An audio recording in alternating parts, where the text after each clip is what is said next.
Η εμπορία ανθρώπων καταγράφεται ως η τρίτη κατά σειρά οργανωμένη μορφή εγκληματικής δραστηριότητας μετά την εμπορία όπλων και των ναρκωτικών. Η καταπολέμηση της εμπορίας των ανθρώπων, κυρίως γυναικών και παιδιών, με σκοπό τη σεξουαλική κακοποίηση, αποτελεί πολιτική προτεραιότητα τόσο σε διεθνές όσο και σε ευρωπαϊκό επίπεδο. Τα υψηλά κέρδη των εγκληματικών οργανώσεων που δραστηριοποιούνται στην εμπορία ανθρώπων συχνά διοχετεύονται σε νομότυπες δραστηριότητες που χρησιμοποιούνται ως βιτρίνα για την νομιμοποίησή τους. Η χώρα μας, λόγω της γεωγραφικής της θέσης αλλά και ως μέλος της Ευρωπαϊκής Ένωσης, αποτελεί χώρα ενδιάμεσο αλλά και χώρα προορισμού για τα θύματα εμπορίας ανθρώπων. Οι δράστες, εκμεταλλευόμενοι την ευάλωτη κοινωνική θέση και την οικονομική κατάσταση των θυμάτων, με ψευδείς υποσχέσεις προσπαθούν και πείθουν τα θύματά τους και τους πηγαίνουν στο τόπο εκμετάλλευσης.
Να μας πείτε τι ακριβώς εννοούμε με τον όρο trafficking.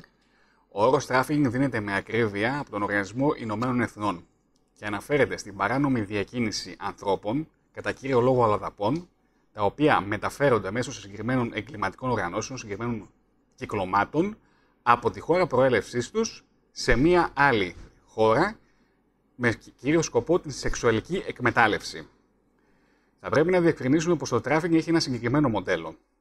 Συνήθως, σε κάποιες φτωχές χώρες της Αφρικής, της Μέσης Ανατολής αλλά και της Ανατολικής Ευρώπης, υπάρχουν συγκεκριμένα κυκλώματα δουλεμπόρων, τα οποία με διάφορες μεθόδους, κατά κύριο λόγο είτε με την απάτη είτε με το δόλο, αλλά και σε αρκετές περιπτώσεις και με βίαιους τρόπους, όπως για παράδειγμα την απαγωγή, αλλά και τη χρήση βίας, ψυχολογικής αλλά και σωματικής, αρπάζουν κάποια άτομα, παίρνουν κάποια άτομα από τη χώρα προέλευσής τους και τα διοχετεύουν σε άλλες χώρες με σκοπό κατά κύριο λόγο την σεξουαλική εκμετάλλευση και την αποκόμιση κέρδους.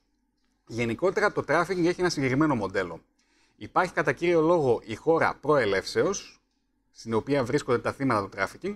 Υπάρχει η λεγόμενη χώρα μετάβασης, η χώρα transit όπως ονομάζεται, και η χώρα υποδοχής όπου καταλήγουν τα θύματα του trafficking και γίνεται η πράξη της εκμετάλλευσης. Υπάρχουν κάποια συγκεκριμένα ποσοστά διακίνησης ή συλλήψεων στην Ελλάδα? Τα τελευταία χρόνια έχουν ενταθεί οι συλλήψεις, έχουν αυξηθεί, το ποσοστό των συλλήψεων έχει αυξηθεί σε ποσοστό περίπου 50%. Αυτό κυρίως οφείλεται γιατί? Διότι πρώτον έχει αυστηροποιηθεί, όπως είπα, και το νομικό πλαίσιο, είναι πλέον πολύ περισσότερο επαρκές σε σύγκριση με το παρελθόν. Και δεύτερον, διότι η Ελλάδα συμμετέχει πλέον σε κάποιες διακρατικές συμφωνίες μαζί με άλλες χώρες του Ευρωπαϊκού Νότου αλλά και της Ευρώπης, με σκοπό την καλύτερη οργάνωση και αντιμετώπιση των συγκεκριμένων κυκλωμάτων που διακινούν ανθρώπους. Αναφέρω χαρακτηριστικά το 2006 η Ελλάδα συμμετείχε στο πρόγραμμα ΙΛΑΙΡΑ, το οποίο είναι ένα διακρατικό πρόγραμμα στο οποίο συμμετέχουν 21 χώρες. Και επίσης το έτος 2009 συστάθηκε ο Εθνικός Συντονιστικός Μηχανισμός κατά του τράφικινγκ, ο οποίος προβλέπει πρώτον ενημέρωση στο κοινό για τις συγκεκριμένες περιπτώσεις, αλλά και δεύτερον μια ευρύτερη διακρατική συνεργασία και συντονισμό τόσο των διοκτικών αρχών, αλλά και ιδιωτικών φορέων, ιδιωτικών οργανώσεων που ασχολούνται με αυτά τα ζητήματα. Γι' αυτόν τον λόγο το ποσοστό συλλήψεων έχει αυξηθεί σε μεγάλο βαθμό. Δυστυχώς όμως τα αποτελέσματα δεν είναι τα αναμενόμενα.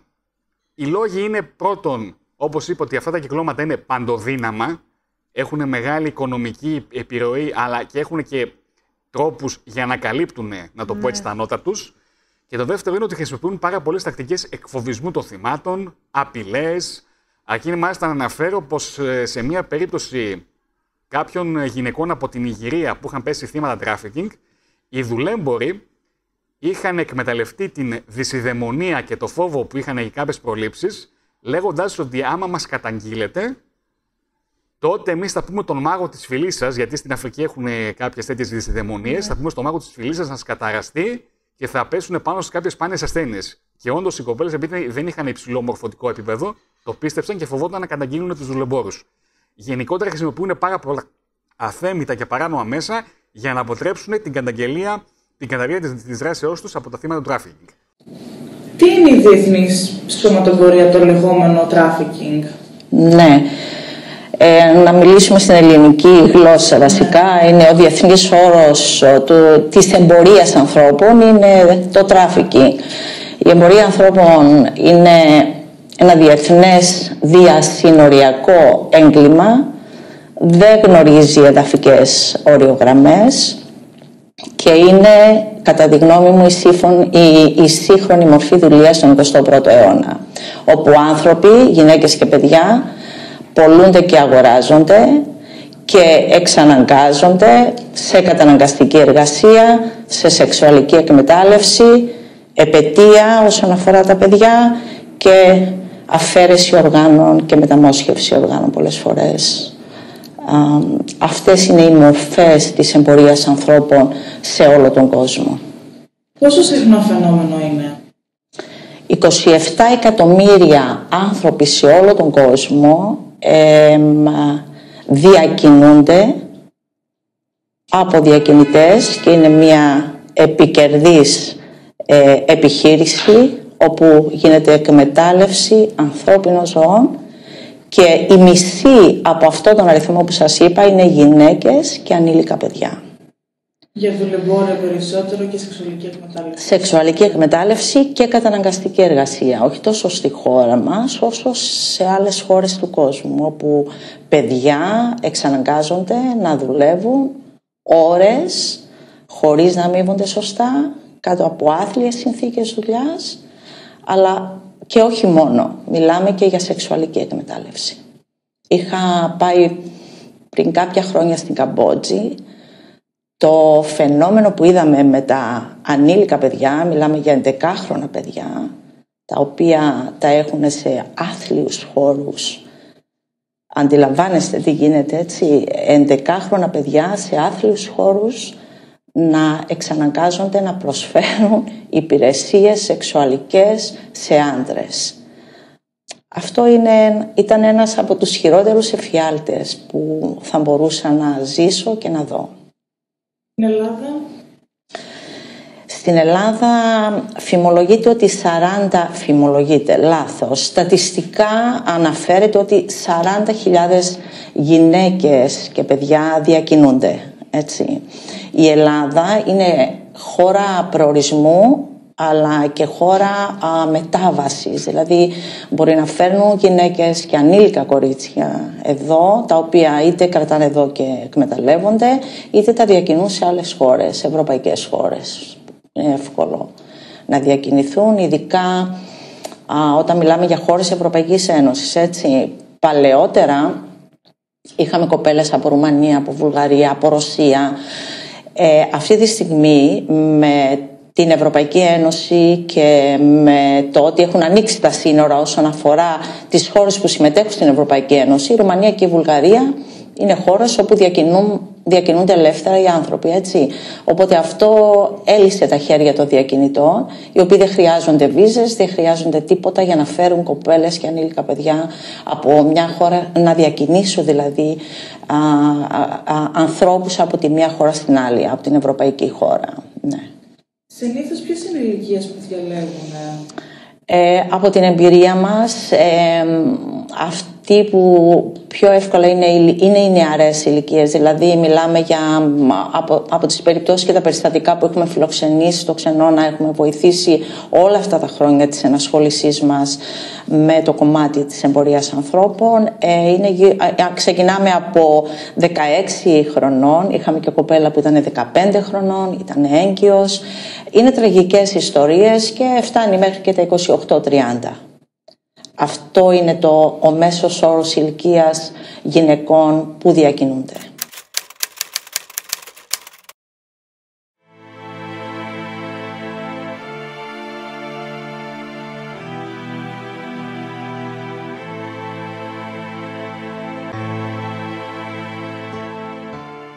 Πώς θα χαρακτηρίζατε το τράφικινγκ?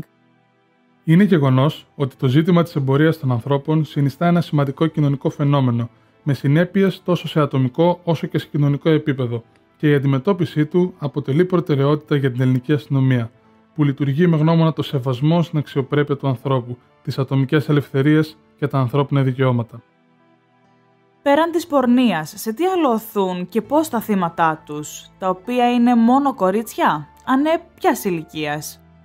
Από τα μέχρι στιγμής στηρούμενα στο αρχείο μας στοιχεία, σχεδόν στο σύνολο των περιπτώσεων, τα θύματα σεξουαλικής εκμετάλλευσης προέρχονταν από οικογένειες που αντιμετώπιζαν σοβαρά προβλήματα, διαζευμένες οικογένειες, οικονομικά προβλήματα, προβλήματα υγείας. Γεγονός που δημιουργούσε ευαλωτότητα και ευκολία στρατολογήσης των θυμάτων. Κοινός τόπος στην καταπολέμηση της εμπορίας ανθρώπων, σε όλες τις μορφές της, είναι η κοινωνική ευαισθητοποίηση και η άμεση ενημέρωση των αρμόδιων αρχών σε κάθε περίπτωση που πιθανολογείται η ύπαρξη στρατολόγησης διακίνησης ανθρώπων με σκοπό την εκμετάλλευση.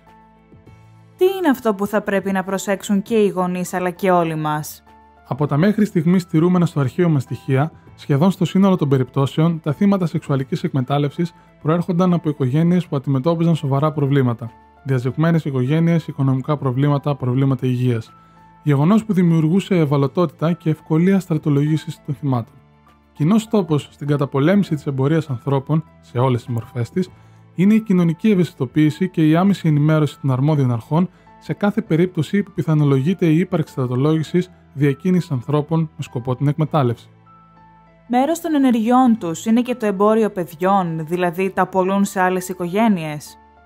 Σημειώνεται ότι από την ελληνική αστυνομία μέχρι στιγμής δεν έχουν διερευνηθεί περιπτώσεις εμπορίας ανθρώπων με σκοπό τη σεξουαλική εκμετάλλευση, στις οποίες ταυτοχρόνως να παρατηρείται και εμπορία βρεφών. Ποιες είναι οι δράσεις της αστυνομίας? Μπορείτε να μας αναφέρετε κάποια περιστατικά που συνέβησαν τα τελευταία χρόνια? Η αποτελεσματική αντιμετώπιση της εμπορίας ανθρώπων αποτελεί βασική προτεραιότητα στο πρόγραμμα αντιεγκληματικής πολιτικής 2015 έως 2019 του Αρχηγείου της Ελληνικής Αστυνομίας και γι' αυτό το λόγο πραγματοποιούνται εξειδικευμένες δράσεις. Για την αποτελεσματική υλοποίηση των προαναφερομένων έχουν συσταθεί και λειτουργούν τμήματα και ομάδες καταπολέμησης εμπορίας ανθρώπων σε όλη την επικράτεια. Ειδικότερα, σε επιτελικό στρατηγικό επίπεδο, το θέμα παρακολουθείται από τη Διεύθυνση Δημόσιας Ασφαλείας του Αρχηγείου της Ελληνικής Αστυνομίας και σε επιχειρησιακό επίπεδο έχουν συσταθεί 2 τμήματα καταπολέμησης εμπορίας ανθρώπων στις υποδιευθύνσεις αντιμετώπισης οργανωμένου εγκλήματος και εμπορίας ανθρώπων των Διευθύνσεων Ασφαλείας Αττικής και Θεσσαλονίκης. Ταυτόχρονα υφίστανται 12 ομάδες καταπολέμησης εμπορίας ανθρώπων, οι οποίες καλύπτουν γεωγραφικά όλη τη χώρα.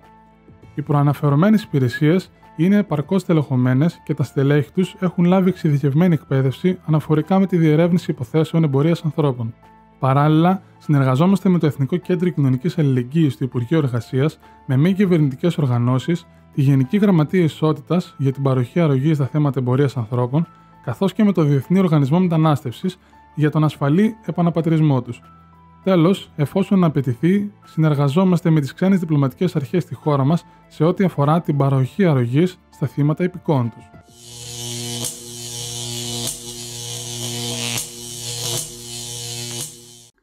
Τα κύρια αίτια του τράφικινγκ ποια είναι κατά κύριο λόγο και για ποιους λόγους έχει ενταθεί το τελευταίο χρονικό διάστημα αυτό το φαινόμενο? Το βασικό αίτιο του τράφικινγκ είναι κατά κύριο λόγο η φτώχεια αλλά και η απόγνωση που επικρατεί σε πάρα πολλές χώρες της Ανατολικής Ευρώπης, της Μέσης Ανατολής αλλά και της Αφρικής, κατά κύριο λόγο της Βορείου και Κεντρικής Αφρικής, η οποία έχει ενταθεί τα τελευταία χρόνια κατά κύριο λόγο λόγω των πολέμων αλλά και των συγκρούσεων που επικρατούν σε αυτές τις περιοχές.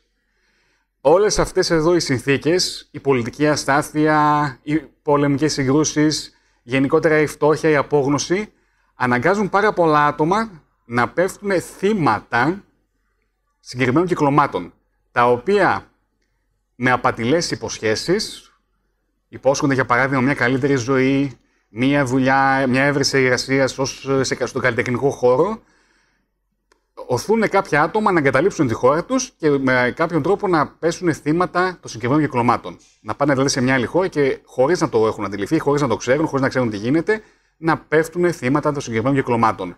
Εδώ θα πρέπει να αναφέρω ότι δυστυχώς σε αρκετές περιπτώσεις υπάρχουν και βίαιοι τρόποι αρπαγής συγκεκριμένων ατόμων, θυμάτων του τράφικινγκ. Για παράδειγμα, σε αρκετές περιπτώσεις όπου γίνονται ένοπλες συγκρούσεις, κάποιες αντίπαλες, να το πω έτσι, φατρίες, πιάνουν εχμαλό τους είτε ανήλικα παιδιά είτε στρατιώτες απέναντι της άλλης παράταξης και τους πουλάνε ως δούλους σε χώρες της Ευρώπης, με σκοπό πάντοτε την σεξουαλική εκμετάλλευση. Με ποια πρόφαση τους φέρνουν εδώ πέρα, ποια είναι η συχνή δικαιολογία που τις πείθουν, κυρίως τις κοπέλες, αυτό με 15-16 χρονών και μέχρι 28-30, που πείθονται οι ίδιες και λένε ότι θα πάω σε άλλη χώρα, χωρίς να ξέρουν φυσικά τι τις περιμένει?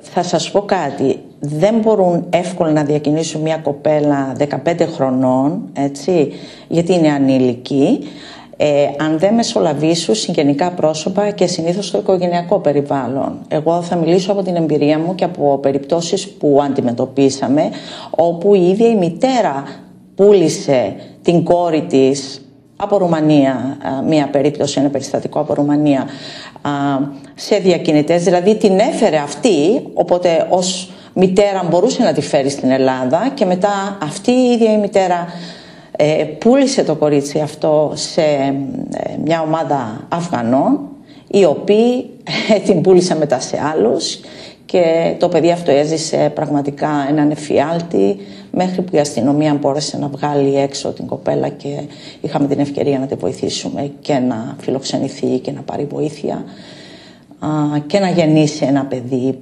που εξαιτίας του βιασμού και όλης αυτής της κατάστασης είχε μείνει έγκυος. Αυτό που είπατε ότι με την αστυνομία τη βοήθησε βασικά η αστυνομία, είναι εύκολο γενικά να ξεφύγει κάποιο άτομο από αυτό το κλίκα? Όχι, δεν είναι εύκολο και ούτε για την αστυνομία είναι εύκολο. Υπάρχουν δικλείδες και ξέρετε ότι οι διακινητές δεν είναι τυχαίοι άνθρωποι, είναι άνθρωποι που ξέρουν τι κάνουν και πάρα πολλές φορές είναι ένα βήμα πιο μπροστά από την αστυνομία και από όλους τους ανθρώπους που ασχολούνται με αυτό το κομμάτι. Δεν είναι εύκολο γιατί παρόλο που μια κοπέλα μπορεί να πείθεται να έρθει στην Ελλάδα ή να εξαπατάται να έρθει στην Ελλάδα, αλλά κάποιες φορές ξέρει τι έρχεται να κάνει, αλλά δεν ξέρει τις συνθήκες κάτω από τις οποίες θα κάνει αυτό που κάνει, έτσι. Και είναι πάρα πολύ δύσκολο να ξεφύγεις από όλο αυτό τον κλειό, γιατί αν είσαι ένας άνθρωπος, μια κοπέλα 18-20 χρονών, κάποιος σου υπόσχεται μια δουλειά στην Ελλάδα και σου λέει θα δουλέψεις σε ένα ξενοδοχείο, θα καθαρίζεις, θα προσέχεις παιδιά κλπ. Εάν πίσω από αυτή την περίπτωση της κοπέλας κρύβεται φτώχεια, ελλειπής εκπαίδευση, ανεργία, δεν έχει δουλειά, πολλές φορές όλα αυτά τα περιστατικά και όλες αυτές οι κοπέλες θέλουν να στηρίξουν την οικογένειά τους και παίρνουν αυτή την απόφαση να πάνε σε μια άλλη χώρα, παίρνοντας το ρίσκο μιας περιπέτειας, αλλά δεν ξέρουν σε ποιο εφιάλτη μπαίνουν. Έτσι, γιατί ο διακινητής δεν λογαριάζει, δεν τρέφει αισθήματα, δουλεύει ως ένας αδίσταχτος εγκληματίας και επιχειρηματίας, έτσι. Όταν ρωτήθηκε κάποια φορά ένας διακινητής ανθρώπων γιατί δεν εμπορεύεσαι ναρκωτικά ή όπλα και εμπορεύεσαι ανθρώπους και εμπορεύεσαι γυναίκες, ξέρετε τι απάντησε? Και πραγματικά η απάντησή του ήταν σοκαριστική. Δεν εμπορεύομαι όπλα ή ναρκωτικά, που είναι πολύ πιο επικερδή. Είναι η εμπορία ανθρώπων, τα ναρκωτικά και η εμπορία όπλων είναι από τα πιο επικερδή επάγγελματα, μπορούμε να πούμε, επιχειρήσεις σε όλο τον κόσμο, έτσι. Και απάντησε ότι δεν εμπορεύομαι ναρκωτικά ή όπλα, γιατί το εμπόρευμα είναι πολύ πιο φθηνότερο από ότι τα ναρκωτικά και τα όπλα. Η ευθύνη που έχω είναι πολύ λιγότερη, κινδυνεύω λιγότερο και είπε και κάτι άλλο, ότι το εμπόρευμα είναι αυτοκινούμενο. Το κλωτσάς και προχωράει.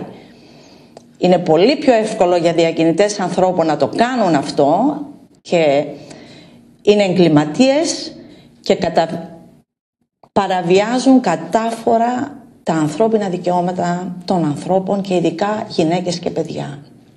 Και όταν μιλάμε για παιδιά, όταν μιλάμε για ανήλικα παιδιά, ό,τι και να πούμε είναι λίγο. Ό,τι και να πούμε είναι λίγο. Και θα πρέπει η κοινωνία μας να ευαισθητοποιηθεί, ώστε αυτό το φαινόμενο, αν όχι να σταματήσει, να μπορέσει να περιοριστεί. Και ένας δυνατός τρόπος είναι η πρόληψη. Και το HOPSPOT δουλεύει πάνω σε αυτό το κομμάτι. Έχουμε πάρει άδεια από το Υπουργείο Παιδείας, όπου μπορούμε να μπούμε σε δημόσια σχολεία και να κάνουμε παρουσιάσεις και ενημερώσεις στα παιδιά για την εμπορία ανθρώπων. Παιδιά λυκείου, έτσι, αγόρια και κορίτσια. Και επίσης μπαίνουμε σε σχολεία όπου υπάρχουν πληθυσμιακές ομάδες που έρχονται από άλλες χώρες, όπου και αυτές είναι ομάδες ευάλωτες αυτή τη στιγμή στο θέμα της εμπορίας ανθρώπων. Και είναι μια πολύ μεγάλη ευκαιρία που μας δίνεται ώστε να κάνουμε αυτές τις ενημερώσεις και να ενημερωθούν. Ξέρετε ότι ένα μεγάλο ποσοστό ανδρών στη χώρα μας χρησιμοποιεί υπηρεσίες γυναικών που διακινούνται, έτσι. Και παρόλο που και ως νομικός, παρόλο που ο πελάτης διώκεται, υπάρχει μια δικλίδα η οποία είναι δύσκολο να αποδειχθεί, έτσι. Θα διωχθεί ο πελάτης ο οποίος χρησιμοποιεί υπηρεσίες μιας κοπέλας εφόσον γνωρίζει ότι είναι θύμα εμπορίας ανθρώπων. Δεν μπορεί να το γνωρίζει ο άλλος. Με ποιο τρόπο θα αποδείξει κάποιος ότι ο πελάτης γνώριζε, έτσι. Αλλά είχαμε περιπτώσεις κοριτσιών που μπόρεσαν να ξεφύγουν όταν, συναντώντας τον πελάτη, είπαν την ιστορία τους, ζήτησα βοήθεια και ο πελάτης μετά ευαισθητοποιήθηκε, επικοινώνησε με την αστυνομία και μπόρεσε να βγάλει μια κοπέλα έξω. Η αστυνομία σε αυτή την περίπτωση μπορεί να βοηθήσει συχνά, βλέπει και μια πόρτα μπροστά, ένα stop. Η αστυνομία βασικά είναι οι άνθρωποι που είναι ειδικευμένοι, έτσι, το κομμάτι του οργανωμένου εγκλήματος και το κομμάτι της εμπορίας ανθρώπων που ασχολούνται με αυτό. Παίζει ένα σημαντικό ρόλο. Παίζει ένα σημαντικό ρόλο και η συνεργασία της αστυνομίας με τις μη κυβερνητικές οργανώσεις που ασχολούνται με αυτό επίσης είναι σημαντική. Από τη δική μου εμπειρία μπορώ να πω ότι κάνουν ένα πολύ καλό έργο, θα μπορούσαν να κάνουν και πιο πολλά, έτσι. Γιατί δεν είναι δικό μας έργο ως οργάνωση να κυνηγάμε τους διακινητές και να βγάζουμε τις κοπέλες. Εμείς παρέχουμε αρρωγή, παρέχουμε φροντίδα, παρέχουμε στήριξη, ψυχολογική, ιατρική, νομική υποστήριξη πολλές φορές όταν χρειάζεται. Αλλά δεν μπορούμε να κάνουμε το έργο της αστυνομίας. Εάν η αστυνομία συνεργάζεται σωστά με τις μη κυβερνητικές οργανώσεις και κάνει σωστά τη δουλειά της, τις περισσότερες φορές γίνεται αυτό, και τα παιδιά που δουλεύουν σε αυτό το κομμάτι είναι αξιόλογα και με εμπειρία, πιστεύω ότι μπορεί να βοηθήσει. Έχουν όλα τα μέσα για να το κάνουν, έτσι. Πολλές φορές συνεργαζόμαστε όταν έχουμε περιστατικά. Δεν παίρνουμε κάποια κοπέλα στο ξένο που μπορεί να πάρει απευθείας εδώ τηλέφωνο έτσι και να ζητήσει βοήθεια. Πάντα ενημερώνουμε την αστυνομία για θέματα ασφάλειας. Δεν μπορούμε να διακινδυνεύουμε. Δεν ξέρουμε τι ακριβώς κρύβεται πίσω από αυτό, οπότε η αστυνομία είναι ενήμερη. Δηλαδή, έχουμε αυτό το είδος της συνεργασίας με την αστυνομία.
Ο νόμος τι υποστηρίζει για το τράφικινγκ?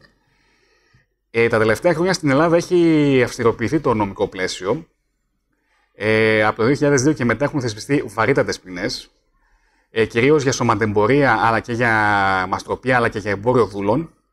Οι ποινές οι οποίες προβλέπονται φτάνουν μέχρι περίπου τα 10 χρόνια κάθριξης. Κάθριξη, να πούμε νομικά, είναι ποινή η οποία επιβάλλεται για κακούργημα και έχει και αυστηρότητες χρηματικές ποινές. Κυμαίνονται από 10.000 έως 50.000 ευρώ.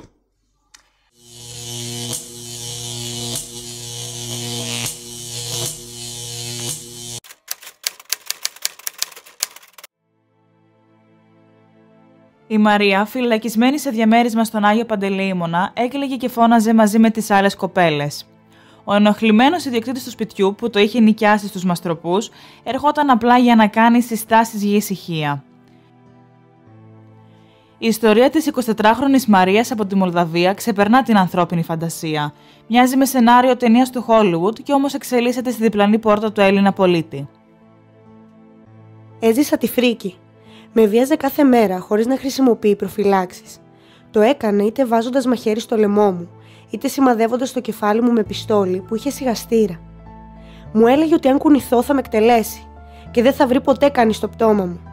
Για να πιστούν ότι δεν θα μιλήσω στην αστυνομία, με έβαλα να βάλω το χέρι μου στο αναμένο μάτι της κουζίνας για να αποδείξω την πίστη μου σε αυτούς. Η Μαρία Μοντιάν γεννήθηκε και μεγάλωσε στο χωριό Μοάρα Ντομνεάσκα της Μολδαβίας. Ήδη όπως και τα μέλη της οικογένειάς της ζούσαν κάτω από απάνθρωπες συνθήκες, στερούμενοι ακόμα και τα βασικά αγαθά. Ήρθε στην Ελλάδα όταν μια γνωστή της την ενημέρωσε ότι ξέρει κάποιον Βασίλη, ο οποίος της είπε ότι θα την προσλάμβανε για να προσέχει το παιδί του και να καθαρίζει το σπίτι του. Στο κόλπο ήταν ακόμα και ο οδηγός λεωφορείου των κτέλ, ο οποίος φρόντιζε να περάσει από όλους τους ελέγχους. Το μαρτύριο εκείνη ξεκίνησε από την πρώτη στιγμή που πάτησε το πόδι της στην Αθήνα και άρχισε να βλέπει το πραγματικό πρόσωπο του Βασίλη. Από τη μέρα αυτή η ζωή μου έγινε κόλαση. Ο Βασίλη ερχόταν κάθε βράδυ και χτυπώντας και απειλώντας με βίαζε στο ξενοδοχείο, όπου με είχαν φυλακισμένη για 10 ημέρες. Μετά με πήγαν σε υπόγειο της οδού Κροκίδα στον Άγιο Παντελεήμονα. Μέσα σε αυτό έμεναν εκτός από εμένα ακόμα 7 Μολδαβές. Με πλησίασε τραβώντας μου τα μαλλιά. Με έριξε με βία στο κρεβάτι λέγοντάς μου «Εδώ που ήρθες θα μου κάνεις όλες τις χάρες». Εγώ κάλεσα σε βοήθεια και τότε εκείνος με χτύπησε με τα χέρια του στο κεφάλι. Έπειτα άρπαξε ένα μαχαίρι και άρχισε να με απειλεί με αυτό ότι θα με σκοτώσει, ακουπώντας το σε όλα τα σημεία του κορμιού μου, λέγοντας «Ξέρεις πόσες γυναίκες είχα σαν και σένα και όπως θέλω και όποτε θέλω τις έχω. Δεν θα μου χαλάσεις εσύ τη δουλειά που κάνω εδώ και 20 χρόνια. Ξέρεις ποιος είμαι εγώ, έχω 3 από τα καλύτερα μαγαζιά». Μην μπορώντας να αντιδράσω καθόλου, ο Βασίλη με βίασε και καθ' όλη τη διάρκεια της πράξης με απειλούσε με το μαχαίρι, μου έκλεινε το στόμα και τραβούσε τα μαλλιά μου. Τυπούσε συνεχώς εμένα και τις υπόλοιπες κοπέλες με γροθιές για να δεχτούμε να δουλέψουμε ως εκδιδόμενες για λογαριασμό του. Μας έλεγε ότι θα μας σκοτώσει, ότι έχει σκοτώσει και άλλους ανθρώπους και κανείς δεν θα μάθει τι απογίναμε, καθώς κανένας δεν θα ξέρει που είμαστε. Κατά τις απειλές του, μας συνεμάδευε με ένα πιστόλι, με σιγαστήρα, λέγοντας ότι θα μας σκοτώσει χωρίς να ακουστεί. Με τις απειλές αυτές βίαζε εμένα και τις υπόλοιπες γυναίκες. Όταν μας άφηναν μόνες, μας κλείδωναν. Εγώ με τις υπόλοιπες 3 γυναίκες κοιμόμασταν σε ένα στρώμα. Στο σπίτι κλαίγαμε και φωνάζαμε, και τότε ερχόταν ο ιδιοκτήτης του σπιτιού που νίκιαζε ο Βασίλη, στον οποίο, όπως καταλάβαινα, του έλεγε απλά να κάνει ησυχία. Το μαρτύριό της τελείωσε όταν κατάφερε να δραπετεύσει από το διαμέρισμα κελί, διαφεύγοντας της προσοχής του προαγωγού.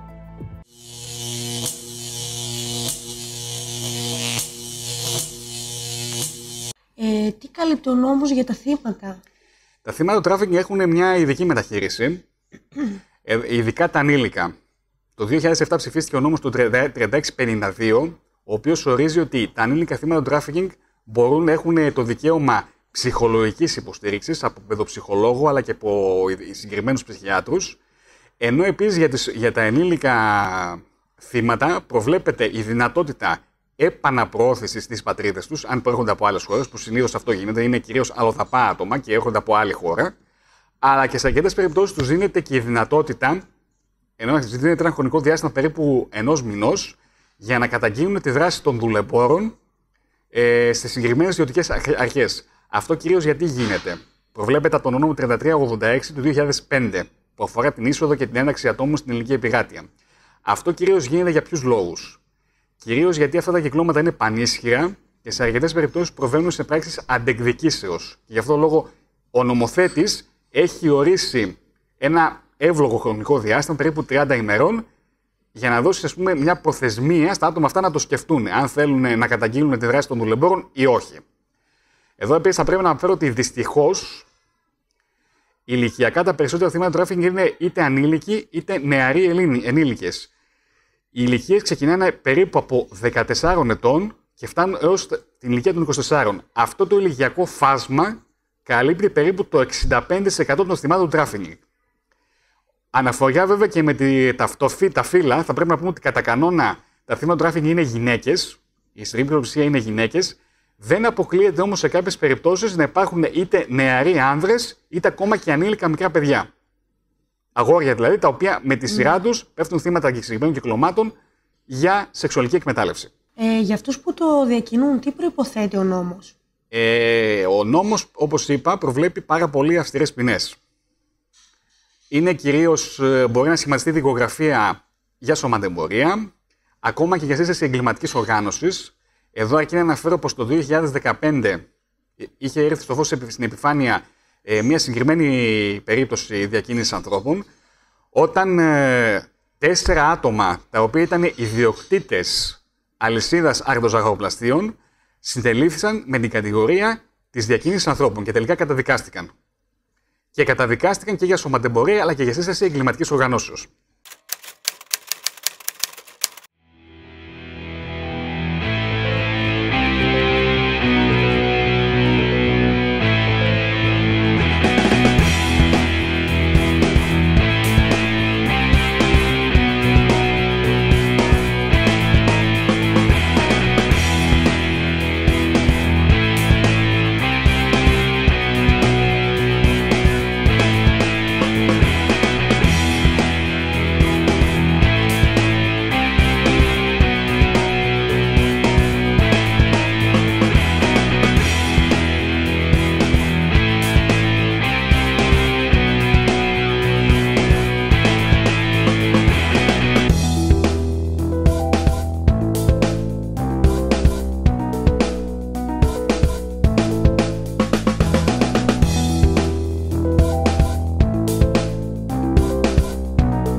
Ωστόσο, έχει ακουστεί ότι κάποια θύματα είναι και υψηλού μορφωτικού επίπεδου και απλά βρίσκουν κάποιους άλλους τρόπους για να τα προσελκύουν. Σαφώς. Κατά κύριο λόγο, η λειτουργία του τράφικινγκ, οι δουλέμποροι λειτουργούν με 2 τρόπους. Σε αυτά τα θύματα που είναι χαμηλού μορφωτικού επίπεδου, που δυστυχώς είναι η πλειοψηφία, εκμεταλλεύονται διάφορες μεθόδους, όπως για παράδειγμα την απάτη, τον δόλο και γενικότερα, ναι. Στα υψηλότερο μορφωτικού επίπεδου χρησιμοποιούν άλλες μεθόδους πολύ πιο βίαιες, όπως για παράδειγμα η απαγωγή και η μεταφορά με τη βία κάποιων ατόμων σε μια άλλη χώρα προέλευσης. Υπάρχει γενικότερα ένας διπλός τρόπος δράσης. Ανάλογα δηλαδή με την περίπτωση, οι δουλέμποροι επιλέγουν και τον συγκεκριμένο τρόπο δράσης που θα πράξουν ώστε να προσελκύσουν είτε να αρπάξουν με τη βία τα θύματα του τράφικινγκ. Υπάρχει κάποια συγκεκριμένη υπόθεση, κάποιο περιστατικό που έχετε αναλάβει εσείς ο ίδιος και θα θέλετε να μοιραστείτε μαζί μας? Να σας πω την αλήθεια, προσωπικά όχι. Όμως μπορώ να σας πω για περιπτώσεις που έχουν απασχολήσει την επικαιρότητα. Αναφέρω χαρακτηριστικά το 2015 που, όπως ανέφερα, υπήρξε αυτή η εξάρδωση μιας συγκεκριμένης εγκληματικής οργάνωσης από 4 μέλη, που ήταν οι ιδιοκτήτες άρτων ζαχαροπλαστείων.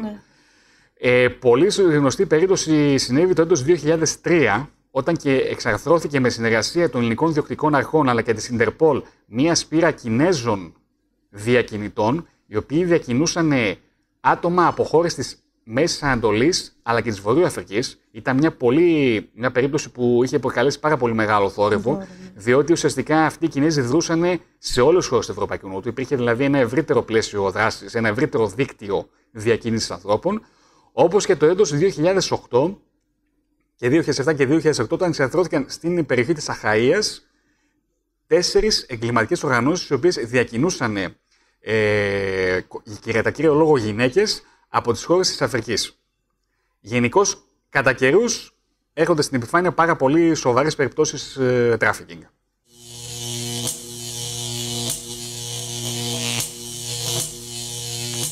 Η δική μας συμπεριφορά απέναντι στα θύματα τράφικινγκ, ποια πρέπει? Όταν λέτε της κοινωνίας. Ναι, γενικά όλων των ανθρώπων. Ναι. Κοιτάξτε, όλοι οι άνθρωποι δεν είναι ενημερωμένοι για το θέμα της εμπορίας ανθρώπων, ειδικά όταν τους λες τράφικινγκ, μπορεί να σου πούν τι σημαίνει τράφικινγκ. Δεν το καταλαβαίνουν. Και πολλές φορές δεν ξέρουν και πώς να αντιδράσουν, έτσι. Είχαμε ένα περιστατικό, πάντα σας μιλάω με περιστατικά, δεν μιλάω θεωρίες, γιατί είναι αυτά που ζήσαμε και ζούμε αντιμετωπίζοντας αυτό το φαινόμενο. Είχαμε μια κοπέλα η οποία προσπάθησε να διαφύγει από ένα διαμέρισμα που την είχαν κλεισμένοι οι διακινητές εδώ και αρκετά χρόνια, έτσι. Και όταν ο διακινητής ξέχασε την πόρτα κλειστή, γιατί επί 3 μέρες η κοπέλα ήταν νηστικιά και ζητούσε επίμονα να φάει κάτι, ήταν δεμένη κλπ. Άφησε ξεκλείδωτη την πόρτα, αυτός έκλεισε και έφυγε. Η κοπέλα προσπάθησε να βγει έξω. Πήγε στη διπλανή πόρτα, χτύπησε την πόρτα και όταν οι άνθρωποι την είδαν, της κλείσαν κατάμουτρα την πόρτα. Η κοπέλα, εντάξει, ήταν σε αλόφρονη κατάσταση, εξυπόλυτη. Και τελικά πώς διέφυγε? Πηδώντας από το παράθυρο του πρώτου ορόφου, στο δρόμο. Οι άνθρωποι δεν είναι ενημερωμένοι, γι' αυτό και το κομμάτι της ενημέρωσης και της πρόληψης είναι πάρα πολύ σημαντικό. Αλλά σε γενικές γραμμές θα μπορούσα να πω ότι κάποιες κατηγορίες ανθρώπων είναι όντως ευαισθητοποιημένοι και όταν απευθυνόμαστε σε αυτούς για βοήθεια, είτε με εθελοντισμό, είτε προσφέροντας πράγματα για τις κοπέλες, είτε οτιδήποτε χρειαστούμε, υπάρχει μια μερίδα ανθρώπων που η προσφορά τους πραγματικά είναι εντυπωσιακή. Είχαμε περιπτώσεις εστιατορείο, για παράδειγμα, όχι μεγάλων εστιατορίων, απλές ταβέρνες, ανθρώπους που μας ξέρανε, που είπαν ότι αν έχετε κοπέλες στο ξενώνα, εμείς 1-2 φορές τη βδομάδα θα μπορούμε να μαγειρεύουμε φαγητό για αυτές και μπορείτε να το παίρνετε. Αυτά είναι χειρονομίες που μας δείχνουν ότι οι άνθρωποι θέλουν να βοηθήσουν. Απλά πρέπει να ξέρουν. Εντάξει, υπάρχουν και κατηγορίες ανθρώπων που δεν τους ενδιαφέρει. Σου λέει γιατί να έρθει. Εδώ οι δικαστές, όταν αντιμετωπίζουμε, όταν διώκονται οι διακινητές, βλέπεις και τη στάση των δικαστών, οι οποίοι προσπαθούν να βγάλουν την αλήθεια για το τι ακριβώς γίνεται. Και όταν ψάχνεις μια κοπέλα 18 χρονών και τη ρωτάς γιατί δεν έφυγες πιο γρήγορα, γιατί δεν απευθύνθηκες κάπου. Αντιλαμβάνομαι ότι ψάχνουν την αλήθεια, αλλά δεν μπορεί ένα κορίτσι 18 χρονών, και αυτό είπε μια κοπέλα όταν βρέθηκε μπροστά στο δικαστήριο μετά από επίμονες ερωτήσεις που της γίνονταν. Δεν ήρθα στην Ελλάδα για να κάνω αυτό το επάγγελμα που εσείς θεωρείτε στα 18 μου χρόνια. Δεν ήταν αυτά τα όνειρά μου. Και αυτή ήταν πολύ αποστομωτική η απάντηση της κοπέλας στους δικαστές. Αλλά οι άνθρωποι πολλές φορές δεν μπορούν να καταλάβουν την έκταση και το φαινόμενο. Είναι ένα περίπλοκο κομμάτι. Αλλά πιστεύω ότι τόσο η κυβέρνηση, όσο οι φορείς, όσο οι κυβερνητικές οργανώσεις, η αστυνομία και όλα τα άτομα, ακόμα και η κοινωνία που εμπλέκονται σε αυτά, θα πρέπει να... και τα μέσα ενημέρωσης, παιδιά, έτσι. Τα μέσα ενημέρωσης παίζουν ένα πολύ σημαντικό ρόλο στο να βάλουν αυτό το θέμα στα σπίτια των ανθρώπων. Γιατί μόνο έτσι μπορούν μια πλατιά μάζα ανθρώπων να ενημερωθεί για το τι είναι η εμπορία ανθρώπων και να έχουν απλά τα μάτια τους ανοιχτά. Μπορεί μια κοπέλα να ζητάει βοήθεια, μπορεί ένα παιδί, βλέπεις ένα παιδί που επαιτεί, θα πρέπει να το καταγγείλεις. Ποιος βγάζει ένα παιδί 11 χρονών και 12 χρονών και 13 χρονών να επαιτεί στον δρόμο ένα κορίτσι? Κάποιοι κρύβονται από πίσω, είναι διακινητές. Και περνάμε αδιάφοροι, χωρίς να καταγγέλουμε, χωρίς να στιγματίζουμε αυτό το φαινόμενο.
Ευθύνεται το Facebook για πάρα πολλές περιπτώσεις. Είχαμε περιπτώσεις κοριτσιών οι οποίες παγιδεύτηκαν, έτσι, από το Facebook και από συνομιλίες μέσα από το Facebook, φωτογραφίες, εικόνες. Είναι τόσο εύκολο να επικοινωνείς με ανθρώπους. Γι' αυτό και χρειάζεται προσοχή στη χρήση. Αυτό πρέπει να μεταδώσετε στους ανθρώπους, στα παιδιά, στους έφηβους. Χρειάζεται προσοχή στη χρήση των ηλεκτρονικών μέσων, ειδικά το Facebook και όλα αυτά τα μέσα αυτή τη στιγμή. Πολύ εύκολα επικοινωνείς. Κοπέλες παγιδευθήκαν από αυτό, παιδιά. Και πραγματικά ήταν συγκλονιστικό μια κοπέλα, ναι, να μην αρχίσω να λέω ιστορίες, αλλά ναι, είχαμε περιστατικά από κορίτσι το οποίο παγιδεύτηκε μέσα από το Facebook και με μηνύματα και όλο αυτό. Γίνεται πιο εύκολο το έργο των διακινητών σε αυτό, έτσι. Υπάρχουν συγκεκριμένες χώρες που έχει περισσότερο άνθρωπο το φαινόμενο, ναι, και σε ποιες ηλικίες συναντάτε περισσότερο? Κατά κύριο λόγο το φαινόμενο απαντάται στις χώρες του Ευρωπαϊκού Νότου και στην Ελλάδα.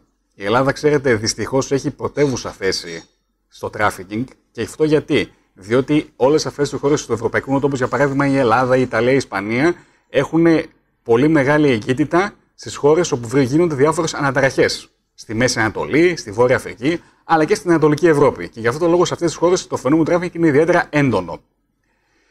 Εδώ επίσης θα πρέπει να πω πως δυστυχώς τα τελευταία χρόνια και λόγω των πολέμων και λόγω των μεταναστευτικών ροών το φαινόμενο του τράφικινγκ έχει ενταθεί πάρα πολύ. Και αρκετές περιπτώσεις οι δουλέμποροι εκμεταλλεύονται όλη αυτή την τάση των ανθρώπων να εγκαταλείπουν τους τόπους προέλευσής τους για να συναντήσει μια καλύτερη ζωή, με αποτέλεσμα να εντείνεται και η διακίνηση ανθρώπων.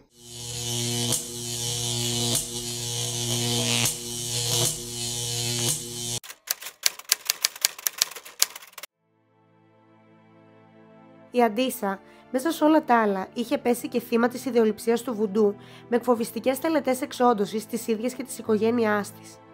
Η 22χρονη Αντίσα ζούσε με τα 8 αδέρφια της στην πόλη Κάνο της Νιγηρίας.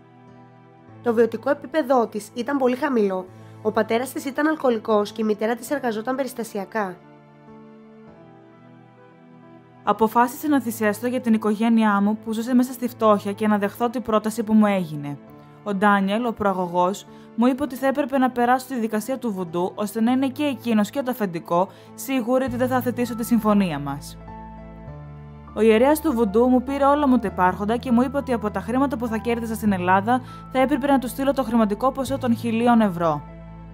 Στα στάδια της διαδικασίας του βουντού, που διήρκησαν περίπου 1 μήνα, αναγκάστηκα να κάνω φρικτά πράγματα όπως να φάω καρδιά πάπιας, να πιω μια κούπα με βρώμικο νερό, ενώ επίσης μου έκοψαν τρίχες από τα μαλλιά μου και μέρος από τα νύχια μου. Ο Ντάνιελ μου είπε ότι δεν θα έπρεπε να πω τίποτα και σε κανέναν, ειδικά στην αστυνομία για τη δουλειά που θα έκανα, καθώς σε διαφορετική περίπτωση και λόγω του βουντού η οικογένειά μου θα πέθαινε.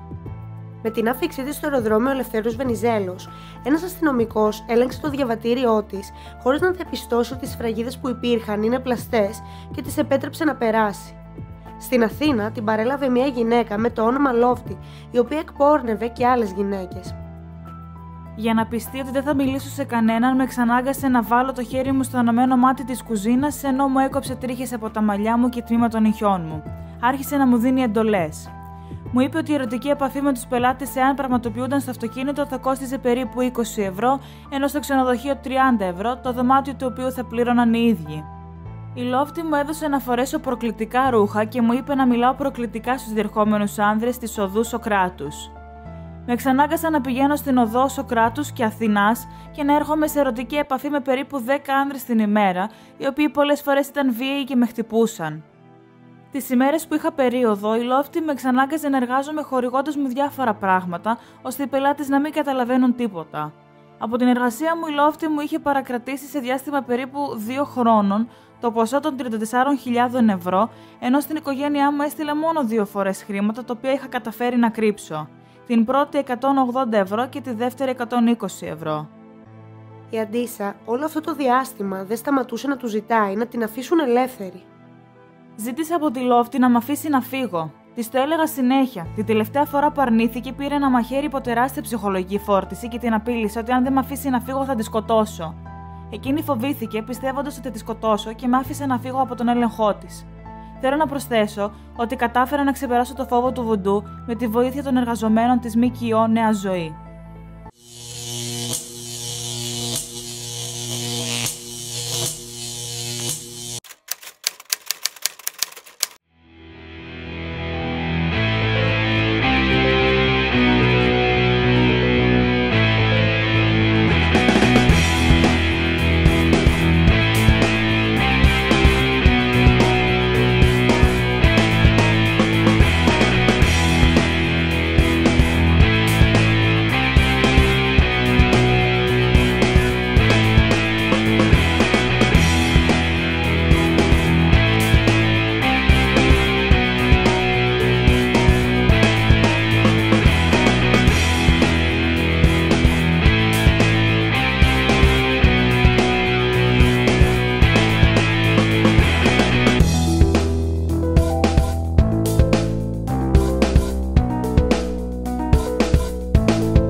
Η σεξουαλική εκμετάλλευση, η εμπορία παιδιών, η εμπορία οργάνων ακόμα και σήμερα το 2017 υπάρχει.